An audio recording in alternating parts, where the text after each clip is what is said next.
I never thought a propane torch would become the center of a neighborhood war. But when you live in a place like Duluth, Minnesota, and the Homeowners Association is run by people who think safety reviews are more important than basic survival, you learn to expect the unexpected. My name is Carter Zimmerman, and I moved into Lakeview Heights subdivision 3 years ago thinking I had found the perfect place to settle down. The houses were beautiful, the neighborhood was clean, and the rules seemed reasonable at first. That was before I met Brenda Patterson, the HOA president who made it her personal mission to enforce every single regulation like she was running a maximum security prison instead of a community of homeowners. The whole mess started on a Tuesday morning in February when I was out in my driveway, trying to thaw out a frozen section of my gutter downspout. Winter in Duluth is no joke. We are talking about temperatures that regularly drop below zero, snow measured in feet rather than inches, and ice that forms in places you did not even know water could reach. I had noticed water backing up along my roofline the day before, and I knew from experience that if I did not deal with it quickly, I would have a full-blown ice dam situation that could cause thousands of dollars in damage. I was carefully applying heat to the frozen section with my propane torch, the kind you can buy at any hardware store, when I heard the unmistakable sound of heels clicking on pavement behind me. I did not even need to turn around to know who it was. "Excuse me, Carter." Brenda's voice cut through the cold air like a knife. "What exactly do you think you are doing?" I turned around slowly, torch still in hand, and saw her standing there in her designer winter coat that probably cost more than my monthly mortgage payment. She was flanked by 2 other HOA board members, Margaret Sullivan and Patricia Coleman, both of whom looked equally disapproving. "Morning, Brenda," I said, trying to keep my tone neutral. "Just taking care of some ice buildup before it becomes a problem, with an open flame." Her eyes widened in what I could only describe as theatrical horror. "In a residential area? Do you have any idea how dangerous that is?" I blinked at her, torch still in my gloved hand. "Brenda, I am using it on metal and ice. There is literally nothing here that can catch fire. I am being careful." "That is not the point," she said, stepping closer. Margaret pulled out her phone and started taking pictures. According to Section 14.7 of our HOA bylaws, any use of open flames or heating devices outside of approved areas requires prior written approval from the board. "Did you submit a request for a propane torch to fix my own gutter?" "No, Brenda, I did not think I needed permission to maintain my property and prevent damage." Patricia spoke up then, her voice nasal and irritating. "The rules exist for everyone's safety, Carter. You cannot just do whatever you want." "I am preventing ice dams," I said, my patience starting to wear thin. "You know, those things that cause roofs to leak and create thousands of dollars in damage, that kind of safety. That is what professionals are for," Brenda said, crossing her arms. "If you have a problem with ice buildup, you should hire a licensed contractor who carries proper insurance." I laughed. I could not help it. "Do you have any idea how much that costs, or how long it takes to get someone out here during winter?" "I have 3 neighbors right now who have been waiting 2 weeks for roof companies to even return their calls." "That is not our concern," Brenda said. "What concerns us is the liability. If you accidentally set something on fire, the HOA could be held responsible." "That makes absolutely no sense." "The bylaws are the bylaws," Margaret chimed in, still taking pictures. "We take safety very seriously here in Lakeview Heights." I looked down at my torch, then back at the 3 women standing in my driveway like they were about to perform a citizen's arrest. "You have got to be kidding me." "I assure you we are quite serious," Brenda said. In fact, I am going to have to ask you to surrender that torch to the HOA board for a safety review. I actually laughed out loud this time. You want me to give you my propane torch? Are you out of your mind? It is either that, or we will be forced to issue a violation notice and a $500 fine for unauthorized use of hazardous equipment in violation of community standards.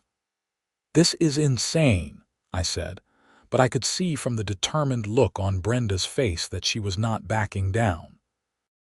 I had already dealt with enough HOA fines over the past few years to know that fighting this particular battle would be more expensive than it was worth. Fine, take it, but when my roof starts leaking because I could not prevent ice dams, I am sending you the repair bill. That is a matter between you and your homeowner's insurance, Brenda said, holding out her hand. The torch, please. I handed it over, watching as Margaret produced a plastic evidence bag like we were on some crime show. They actually put my propane torch in a bag and labeled it with the date and time. The board will review this matter at our next meeting, Brenda said. In the meantime, you are prohibited from using any open flame devices on your property without written authorization. Is that clear? Crystal, I said through gritted teeth. They marched off like they had just saved the neighborhood from certain doom, and I stood there in my driveway, staring at the ice that was still very much frozen in my downspout. The next few days were relatively quiet, but the weather was not. The temperature fluctuated between the teens and the 30s, which is the absolute worst scenario for ice dam formation. During the day, snow on the roof would melt, and at night it would freeze again at the gutters and eaves where the roof was coldest. It was a recipe for disaster, and I watched nervously as the ice built up along my roofline despite my best efforts to knock it down with a roof rake. I was not the only one worried. My neighbor to the left, a guy named Mike Henderson who worked as a contractor, came over 3 days after the torch incident to ask if he could borrow it. Sorry, man, I told him, standing in my garage. The HOA confiscated it. Mike stared at me like I had just told him aliens had landed in the neighborhood pool. They did what? I explained the whole situation, and I watched his expression go from disbelief to anger. Are you serious? Brenda took your torch because she thinks it is a safety hazard. Apparently using basic tools to maintain your home is now against HOA policy, I said. They are doing a safety review. A safety review? Mike shook his head. Carter, I have got ice dams forming on 3 sides of my house. I have already got water stains appearing on my ceiling in the master bedroom. I need to get this under control before the whole roof is compromised. Tell me about it. I have been trying to keep up with it using just the roof rake, but it is not enough. This is ridiculous, Mike said. I am going to call Brenda right now and tell her exactly what I think about this stupid rule. Good luck with that, I said. You know how she is. Mike did call her, and I could hear him on the phone even from inside my house. It did not go well. Within 20 minutes, Brenda had sent out an email blast to the entire neighborhood announcing that the use of propane torches, heat guns, or any other heating devices for ice removal was strictly prohibited without prior board approval due to safety concerns. She cited several news articles about house fires caused by improper torch use and reminded everyone that the HOA's primary responsibility was protecting property values and resident safety. The email caused an uproar. Within an hour, my inbox was flooded with responses from neighbors who were dealing with the same ice dam problems.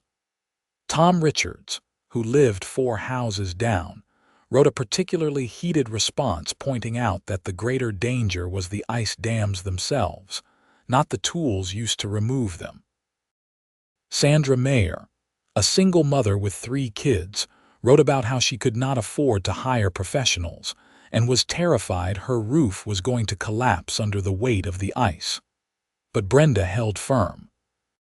She responded to every email with the same corporate speak about liability and regulations, and she threatened fines for anyone caught violating the new policy. That weekend, I ran into Jennifer Taylor at the grocery store. Jennifer and her husband had moved into the neighborhood 6 months ago, and they had one of the older houses that was particularly susceptible to ice dam problems because of its low roof pitch. "Carter, thank God," she said when she saw me. "I heard about what happened with your torch. This is crazy, right? We have got ice buildup that is at least 8 inches thick along our entire front roof line. My husband tried calling 3 different roofing companies, and nobody can come out for at least 2 weeks. Same situation here," I said. "The HOA does not seem to care, though." "I know," Jennifer said, her voice dropping. "But here is the thing.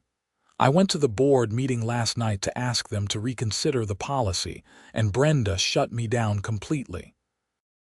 She said that proper home maintenance includes adequate insulation and ventilation to prevent ice dams from forming in the first place, and that if we are having problems, it is because we have not properly maintained our homes."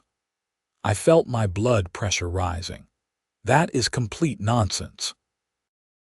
Ice dams are a fact of life in Minnesota winters. Even brand new houses with perfect insulation can get them when the weather does what it has been doing. I tried to explain that, Jennifer said.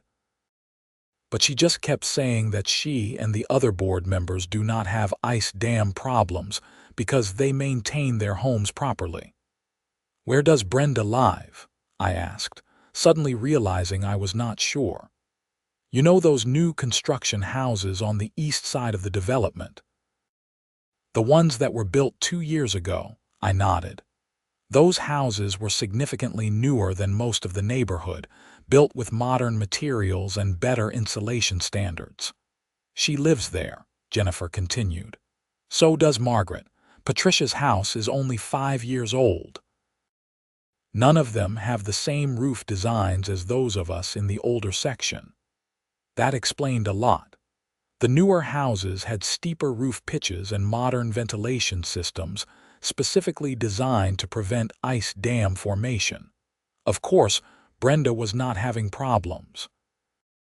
Her house was built to withstand these exact conditions. So she is making policy decisions about a problem she does not even understand, I said. "Exactly." And when I tried to point that out, she accused me of being argumentative and said if I did not like the rules, I should move to a different neighborhood. She said that, in front of the entire board and about 30 other homeowners, Jennifer said. "I have never been so angry in my life." I left the grocery store fuming. The more I thought about it, the angrier I got. Brenda and her cronies were sitting in their perfectly designed modern houses, while the rest of us watched ice slowly destroy our roofs. And they were more concerned about the theoretical danger of a propane torch than the very real danger of structural damage. Monday morning brought more problems. The temperature had climbed into the mid-30s over the weekend, causing massive amounts of snow melt. Then, Sunday night, it had plummeted back down to 10 degrees. I woke up to find icicles hanging from my eaves that were literally 2 feet long and thick as baseball bats. Worse, I could see water stains starting to appear on my bedroom ceiling near the exterior wall. I immediately went outside to assess the damage and found that the ice dam along my front roof line was now over a foot thick. Meltwater was pooling behind it and had clearly started seeping under the shingles. This was exactly what I had been trying to prevent. I called my homeowner's insurance company, and after a 45-minute wait, I finally got through to an agent who told me what I already knew. Ice dam damage was covered, but I had a $1,500 deductible, and I would need to get estimates from licensed contractors for the repair work. She also warned me that because of the unusually harsh winter, they were completely overwhelmed with claims and processing times were running 4 to 6 weeks behind. While I was on the phone with insurance, I saw Mike come out of his house. He looked even worse than I felt. He walked over to my driveway, and I could see the stress written all over his face. "Water came through the ceiling last night," he said without preamble. "Ruined the carpet in our bedroom, damaged the drywall, and now there is a visible sag in the ceiling. The contractor I called said it is going to be at least $8,000 to fix everything, maybe more once they get into the walls and see if there is mold. Jesus, Mike, I am sorry. And you know what the worst part is?" He was almost shaking with anger. "I could have prevented this. If I had been able to use a torch to melt the ice dam when it first started forming, none of this would have happened. But no, I followed the rules. I submitted a request to the HOA board for permission to use ice melting equipment. Know what they told me?" "What?" "That my request was being reviewed and I would hear back within 14 business days. 14 days. Meanwhile, my roof is being destroyed. This is out of control," I said. "Something has to be done." "I am going to sue," Mike said flatly. "I am going to sue the HOA for the cost of all the repairs. They prevented me from taking reasonable steps to protect my property, and now I am dealing with the consequences. That is negligence." Before I could respond, my phone started buzzing with notifications. It was the neighborhood message board, and it was exploding with activity. I pulled it up and started scrolling through messages. They were all the same story. Ice dams, water damage, insurance claims, desperate attempts to get help from professionals who were completely booked up. Tom Richards reported that water was now pouring through his light fixtures. Sandra Mayer said she had moved her kids out of their bedrooms because she was afraid the ceiling was going to collapse. David Brooks had come home to find his garage flooded with meltwater that had run down through his walls. And through it all, not a single response from Brenda or any other HOA board member. I called an emergency meeting of concerned homeowners for that evening at the community center. We were not asking the HOA for permission. We were not following their protocols. We were just going to meet and figure out what to do. 43 people showed up, which represented about 2/3 of the households in Lakeview Heights. The mood was angry, frustrated, and increasingly desperate. People shared stories of damage, insurance problems, and the complete lack of response from the HOA board. Mike stood up and addressed the crowd. "Look, I think we all know what needs to happen here. The HOA board has completely failed in their responsibility to the homeowners. They have created and enforced a policy that has directly resulted in property damage to dozens of homes. I, for one, am pursuing legal action against the HOA for negligence." Several people started talking at once, and I had to shout to be heard. Before everyone lawyers up, has anyone actually gotten through to Brenda to explain how serious this situation is? Jennifer raised her hand. "I have been calling her all day. It goes straight to voicemail. I have sent emails. Nothing. I even drove past her house. Her car was there, but she would not answer the door. Same with Margaret," someone else called out. "She is ghosting everyone." "What about Patricia?" I asked. "I talked to her this morning," David Brooks said. "She told me that the board is standing by their decision and that we should all be taking better care of our homes." Then she hung up on me.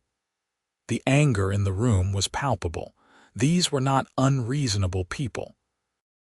They were homeowners who had tried to follow the rules and were now watching their houses get damaged while the people who were supposed to be protecting the community hid from responsibility. That is when Tom Richards stood up. Tom was a retired engineer in his 60s, methodical and careful in his thinking. I have been reviewing the HOA bylaws this afternoon, he said, pulling out a thick binder. And I think I found something interesting.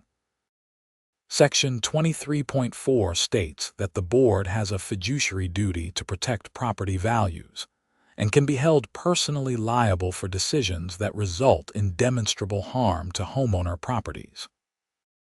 Furthermore, Section 23.7 allows for emergency recalls of board members if a petition signed by at least 50% of homeowners is submitted. How many homeowners are in this development? Someone asked. 64, Tom said, which means we need 32 signatures. We have 43 people in this room.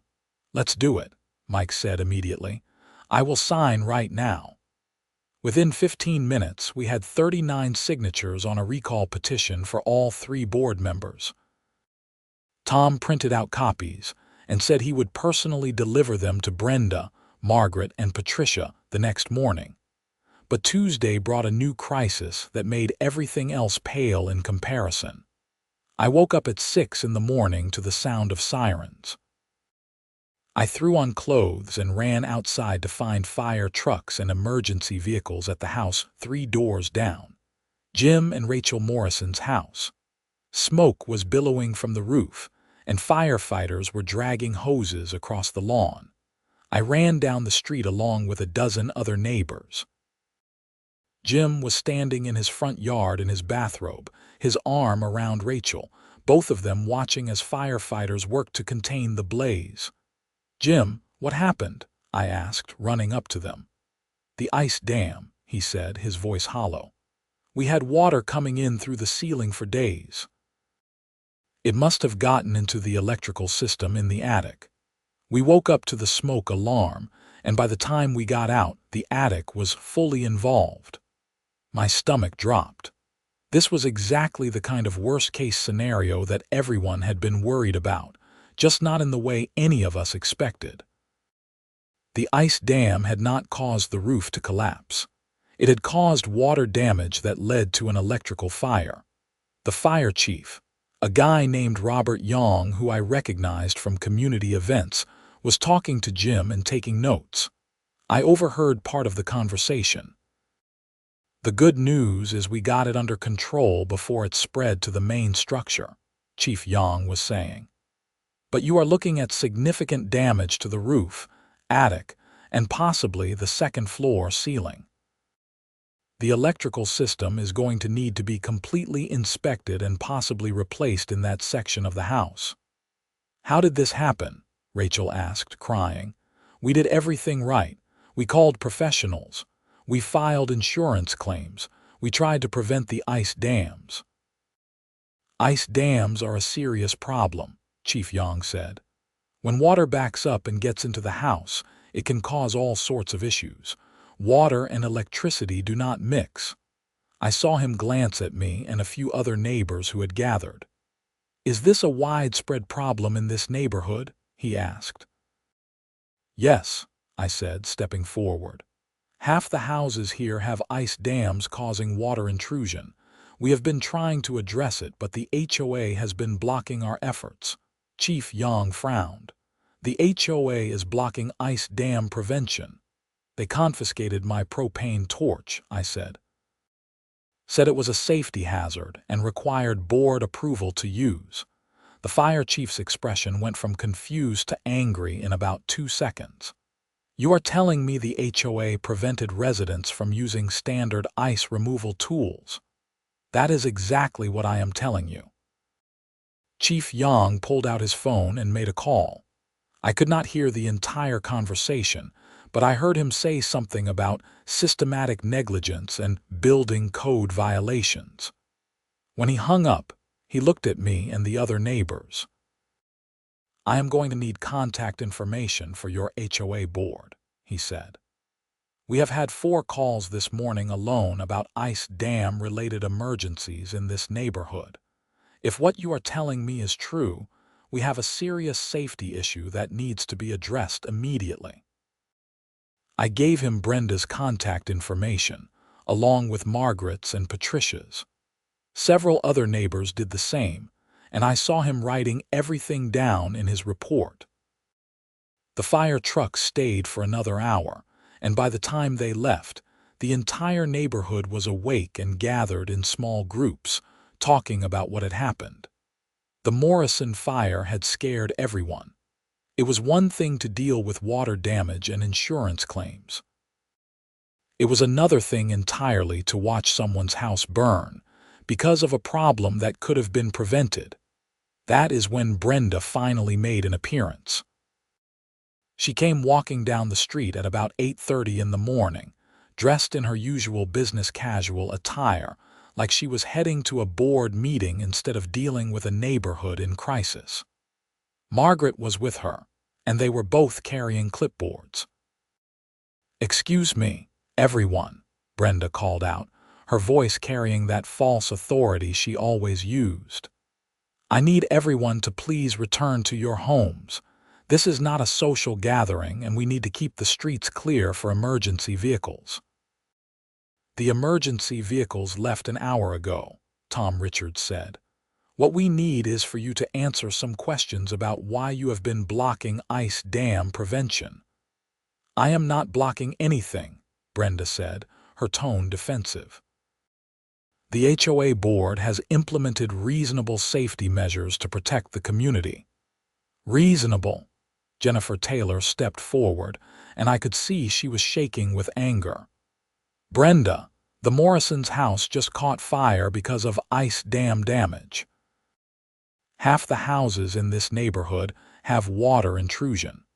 People are filing insurance claims and paying thousands of dollars in deductibles because you would not let them use the tools they needed to prevent this. That is a gross mischaracterization of the situation," Brenda said. "The board's policy on open flames and heating devices is designed to prevent fires, not cause them." "But it did cause this," Mike said, gesturing toward the Morrisons' house, where smoke damage was clearly visible on the exterior. "Your policy directly led to this outcome." Margaret spoke up, her voice shrill. "The Morrison fire was caused by electrical issues, not by HOA policy. You cannot blame us for that. The electrical issues were caused by water intrusion from ice dams," I said, stepping forward.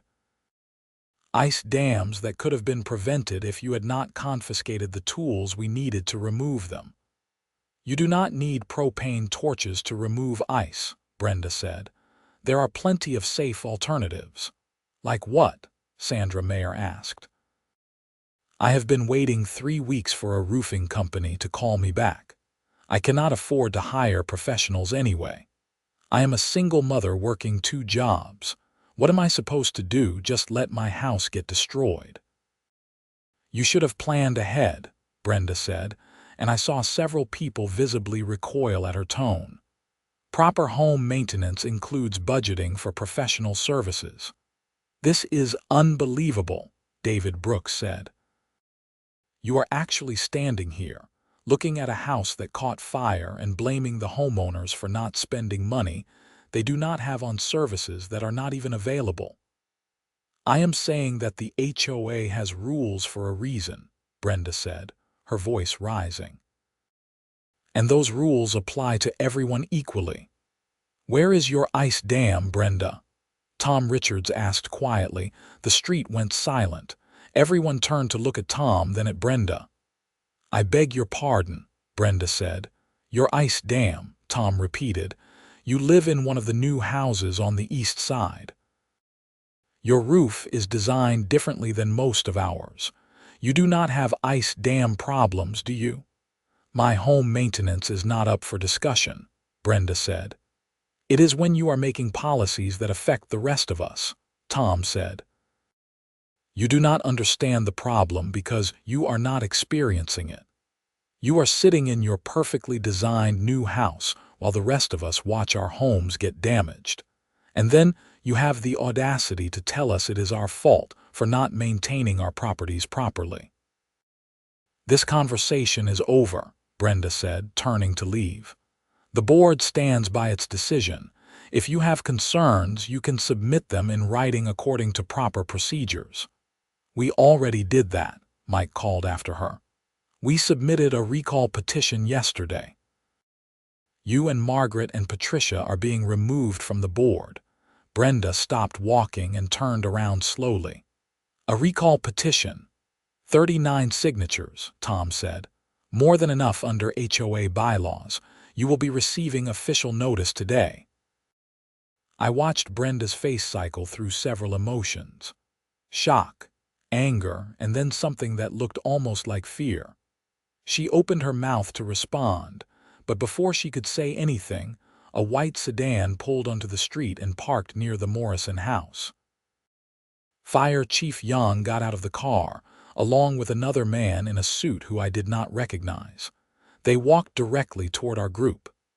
"Mrs. Patterson," Chief Young said, addressing Brenda, "I need to speak with you about the HOA's policies regarding ice dam prevention and removal." "I have already told these people everything I am going to say on the matter," Brenda said. "The HOA board's decisions are final." The man in the suit stepped forward. "Mrs. Patterson, my name is David Chen. I am with the City Building Inspection Department. We have received multiple complaints about HOA restrictions that may be preventing homeowners from performing necessary maintenance to prevent structural damage and safety hazards. I need you to provide me with copies of all relevant bylaws and policy decisions immediately." "You have no authority to demand that," Brenda said. "Actually, I do," Chen said, pulling out a document. "This is a municipal safety inspection order. Given the number of properties in this development experiencing ice dam damage and the report of a fire this morning, the city has determined that there is a potential widespread safety hazard that needs to be investigated." Brenda took the paper with shaking hands. I could see the color draining from her face as she read it. "Furthermore," Chief Young added, "I am issuing a formal fire safety advisory to all residents of Lakeview Heights. You are authorized to use any reasonable methods to remove ice dams and prevent water intrusion, including propane torches, heat cables, and roof rakes. This advisory supersedes any HOA restrictions." "You cannot do that," Margaret protested. "The HOA has the legal right to regulate what happens in our community. Not when it comes to basic safety measures," Chen said. "Minnesota state law specifically prohibits HOAs from restricting homeowners from performing necessary maintenance to prevent structural damage or safety hazards. If your bylaws contain such restrictions, they are unenforceable."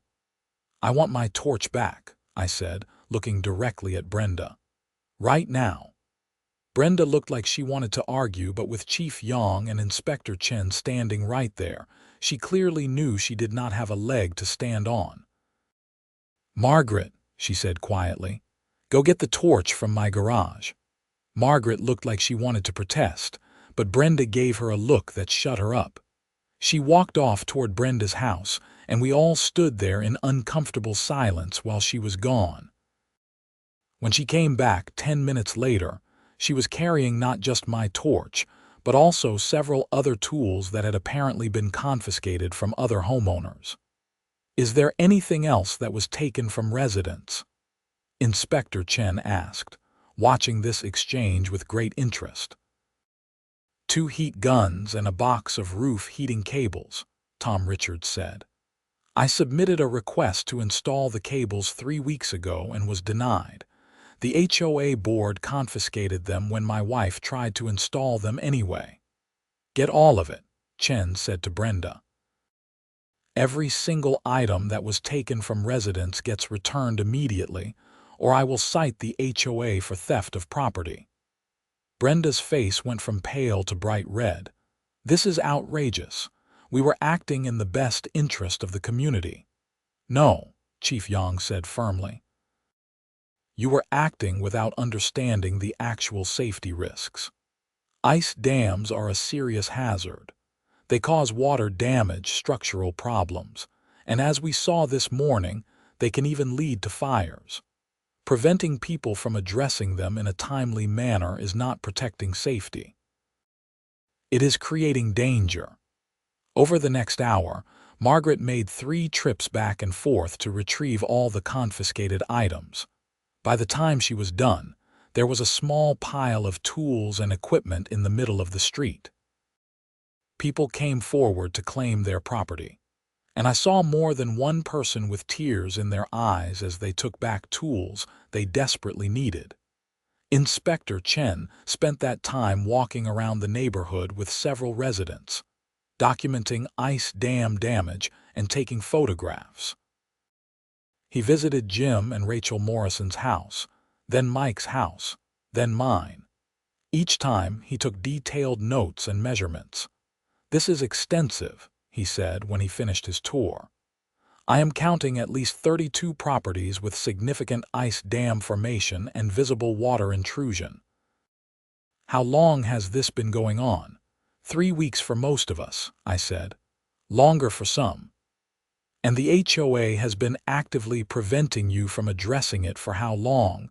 "Since they confiscated my torch 2 weeks ago." "But they sent out the email prohibiting the use of heating devices for ice removal about 10 days ago." Chen shook his head. "This is one of the worst cases of HOA overreach I have seen in my 15 years doing this job. They have created a situation where homeowners are facing tens of thousands of dollars in damage because they were prevented from performing basic winterization maintenance." "Can they be held liable for that?" Mike asked. "That is a question for a lawyer," Chen said. "But I can tell you that from a building code and safety perspective. What they have done is completely inappropriate and potentially illegal." The crowd had grown larger as more people came out to see what was happening. Several neighbors who had not been at the emergency meeting the night before were hearing about the recall petition for the first time and wanted to add their signatures. Tom Richards had brought extra copies, and by noon, we had 53 signatures, more than 80% of the neighborhood. Brenda and Margaret had retreated to Brenda's house and refused to come back out despite multiple attempts to get them to answer questions. Patricia showed up around 1 in the afternoon, took one look at the crowd of angry neighbors and the official vehicles, and turned around and left without saying a word. That evening, I spent 3 hours on my roof with my recovered propane torch, carefully melting the ice dam and clearing the gutters. It was cold, difficult work, but I could see the results immediately. Water that had been pooling behind the ice dam started to drain properly, and the stress on my roof eased. Several other neighbors were doing the same thing, and by the time the sun set, you could see the difference across the neighborhood. Mike came over while I was packing up my equipment. "I talked to a lawyer this afternoon," he said. "She thinks we have a strong case for negligence against the HOA board, probably against the individual board members personally too, since they acted so egregiously." "Are you going to sue?" "Probably. The damage to my house is going to cost at least 10 grand to fix, maybe 15 depending on what is behind the walls. My insurance deductible is 2,000 and my rates are going to go up. Why should I have to eat that cost when it could have been prevented?" "You should not," I agreed. "None of us should." The lawyer said if we file a class action lawsuit, we could include everyone who has damage, split the legal costs, get compensation for everyone affected.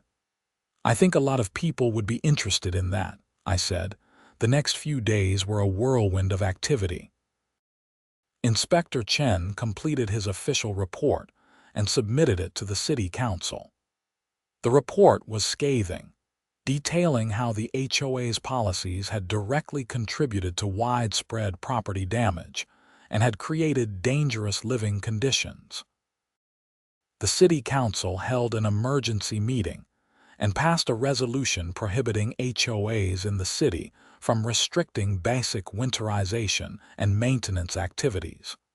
The local news picked up the story. And suddenly, we had reporters showing up in the neighborhood wanting to interview people. Jim and Rachel Morrison talked about the fire. Sandra Mayer talked about being a single mother unable to afford professional services while the HOA blocked her from doing the work herself. Mike talked about the thousands in damage his house had sustained.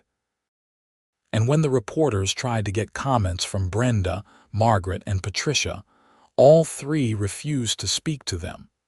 The recall election was held 2 weeks later. Under HOA bylaws, it had to be conducted in person at a special meeting. Every single one of the 64 homeowner households showed up, which was unprecedented. The vote was not even close. Brenda, Margaret, and Patricia were removed from the board by a vote of 58-6. A new board was elected immediately. Tom Richards became president. Jennifer Taylor became vice president. Mike was elected as treasurer. They immediately voted to rescind every policy that Brenda's board had passed in the previous year, including the restrictions on ice dam removal. But the legal consequences were just beginning. 3 weeks after the recall, Mike's lawyer filed a class action lawsuit against Brenda Patterson, Margaret Sullivan, and Patricia Coleman personally, as well as against the HOA as an entity. The lawsuit sought damages for property repairs, insurance deductibles, increased insurance premiums, and emotional distress. 47 homeowners signed on as plaintiffs. The 3 former board members tried to argue that they were protected from personal liability because they had been acting in their official capacity as HOA officers. But the judge rejected that argument, pointing out that Minnesota law specifically allows for personal liability when HOA board members act in bad faith or with gross negligence. The legal process took months. During that time, Inspector Chen's report led to a broader investigation by the State Attorney General's office into HOA practices across Minnesota. They found that several other HOAs had similar, overreaching policies, and the state legislature eventually passed a law specifically protecting homeowners' rights to perform necessary maintenance and safety measures regardless of HOA restrictions. The Morrisons' house took 4 months to fully repair. The insurance covered most of it, but they still had to pay a hefty deductible and lost the use of half their house during the repairs. Jim Morrison testified at several hearings about how the HOA's policies had directly led to the fire that destroyed their attic. My house had about $3,000 in water damage to the ceiling and walls in 2 rooms. Mike's house was worse, closer to $12,000 after they discovered mold in the walls. Sandra Mayer's roof needed extensive repairs. David Brooks had to replace insulation and drywall in his garage. The stories went on and on. The lawsuit went to trial 8 months after it was filed. The trial lasted 2 weeks and included testimony from homeowners, from Inspector Chen, from Fire Chief Young, and from multiple experts on HOA law and home maintenance. Brenda, Margaret, and Patricia all testified in their own defense. They argued that they had been trying to protect the community, that they could not have foreseen the extent of the ice dam problems, and that homeowners should have done more to prevent the issue in the first place. The jury did not buy it. After only 4 hours of deliberation, they returned a verdict in favor of the plaintiffs. The total damages awarded were just over $600,000, which included actual damages for property repairs, consequential damages for insurance impacts, and punitive damages, because the jury found that the former board members had acted with reckless disregard for homeowner safety. The insurance that the HOA carried covered $300,000 of that amount. Brenda, Margaret, and Patricia were personally on the hook for the rest. I later heard through the neighborhood grapevine that Brenda had to sell her house to pay her share of the judgment. Margaret and Patricia both filed for bankruptcy. All three of them moved out of Lakeview Heights within a year of the verdict, but there was one more twist in the story that nobody saw coming. About 2 months after the trial ended, I got a call from a detective with the Duluth Police Department. Her name was Detective Lisa Morrison, no relation to Jim and Rachel, and she wanted to talk to me about the HOA situation. "I am investigating potential criminal charges related to the seizure of your property," she said when I met her at the police station. "Specifically, whether the confiscation of your propane torch and other homeowners' equipment constitutes theft under Minnesota law." "I thought that was all handled in the civil lawsuit," I said. "The civil lawsuit addressed damages," Detective Morrison explained. "But the criminal investigation is separate. Taking someone's property without legal authority and refusing to return it is theft, even if the people doing it think they have good reasons. The fact that this was done systematically, affecting multiple homeowners, and done by people in positions of authority actually makes it worse from a criminal law perspective. I honestly had not thought about it that way. Most people do not," she said. But after the trial testimony became public record, our office reviewed the case and determined there were grounds for criminal charges. We have been building a case for the past several weeks. 2 months later, Brenda Patterson, Margaret Sullivan, and Patricia Coleman were all charged with criminal theft, conspiracy, and misconduct by a public servant. The public servant charge was possible because HOA board members in Minnesota are considered to have a fiduciary duty to homeowners similar to that of elected officials. They all eventually pleaded guilty to reduce charges. Brenda got 6 months in county jail, Margaret got 90 days, and Patricia got probation because she had been less involved in the actual confiscation of property. All three had to perform community service and were permanently banned from serving on any HOA board in the state. The whole ordeal taught me several important lessons. First, HOA boards have a lot of power, but that power is not unlimited. Second, when people in positions of authority start making rules without understanding the actual problems people face, bad things happen. Third, sometimes you have to stand up and fight back, even when it is exhausting and expensive and time-consuming. It has been 3 years now since the propane torch incident.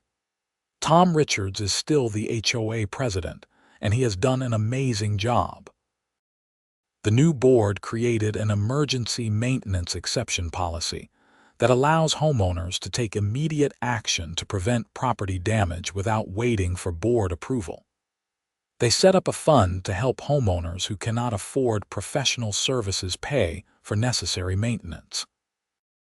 They even brought in experts to give presentations on winter home maintenance and ice dam prevention. The neighborhood is stronger now than it was before. We went through something difficult together, and it created a sense of community that was not there before. People look out for each other. We share tools and advice. When someone is struggling with home maintenance issues, neighbors show up to help. My house is fine now, fully repaired and better protected against ice dams thanks to some improvements I made based on what I learned through this whole experience. Mike and his family are still next door, and we have become good friends. The Morrisons' house looks great after the repairs, actually better than it did before. Brenda's old house sold to a young couple with 2 kids. They are nice people, and when I told them the story of what had happened in the neighborhood, they could barely believe it. But then again, that is probably a good thing.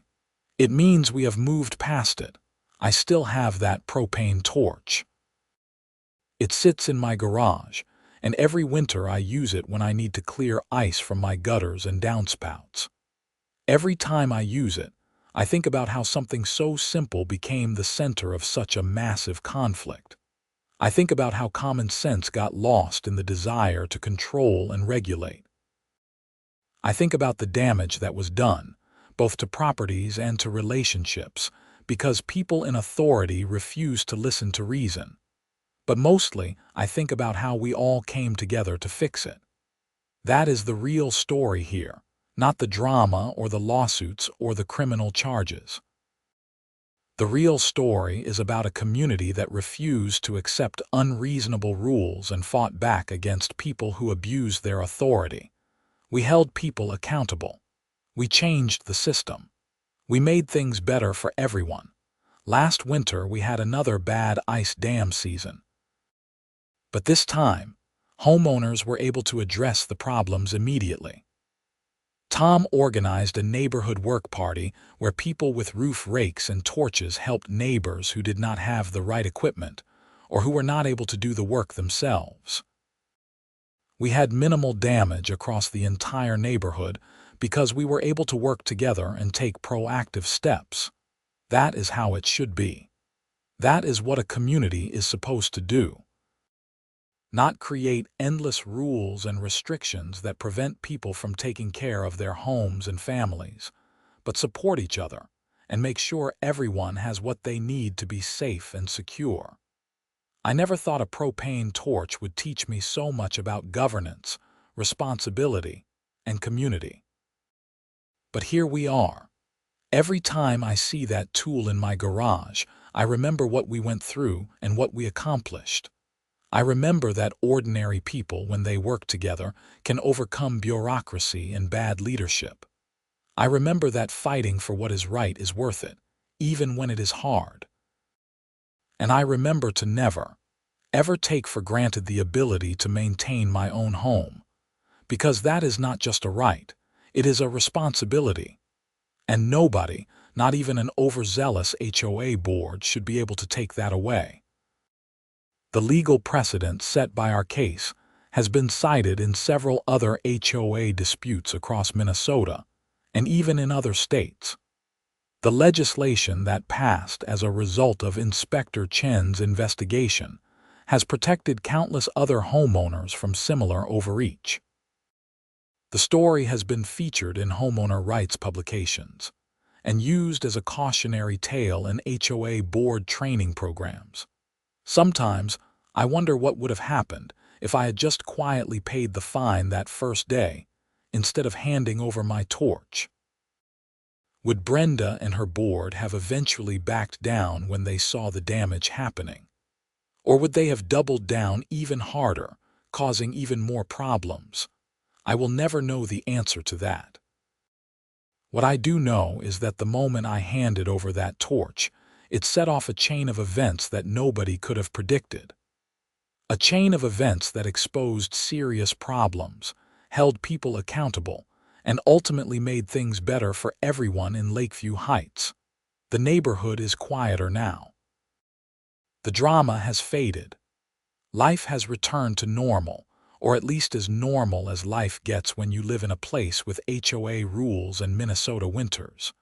But there is an underlying strength here now, a collective memory of what we went through and what we overcame. People are more engaged with the HOA board. They pay attention to policy decisions. They ask questions. They speak up when something does not make sense. That might be the most important legacy of the whole situation. We learned that we have power as homeowners, that we can hold our leaders accountable, and that working together makes us stronger than any individual trying to fight the system alone. My wife, who moved in 2 years ago after we got married, thinks the whole story is crazy. She grew up in a neighborhood without an HOA, and the concept of someone confiscating property over safety concerns that made no sense is completely foreign to her. But she has also seen how the neighborhood comes together now, how people support each other, and she appreciates what we built from the ashes of that conflict. Next month is the annual HOA meeting. Tom is running for re-election as president, and I cannot imagine anyone challenging him. He has done everything right. The budget is balanced, the common areas are well maintained, and most importantly, the board operates with transparency and common sense. They ask for input before making major decisions. They explain their reasoning. They listen to concerns. It is amazing what a difference good leadership makes. I ran into Patricia Coleman once about a year ago at a restaurant in downtown Duluth. She was with her husband, and when she saw me, she actually came over to the table. I braced myself for confrontation, but instead she apologized. "I was wrong," she said simply, "about everything. I let Brenda convince me that we were doing the right thing, and I did not stop to think about the consequences. I am sorry for what happened to your house and everyone else's." I was so surprised that I did not know what to say at first. Finally, I managed. "I appreciate you saying that. I paid a heavy price for my mistakes," she continued, "but I deserved it. I just wanted you to know that I learned from it. I will never be part of something like that again." We talked for a few more minutes, and I could tell she was sincere. It did not erase what had happened, but it was something.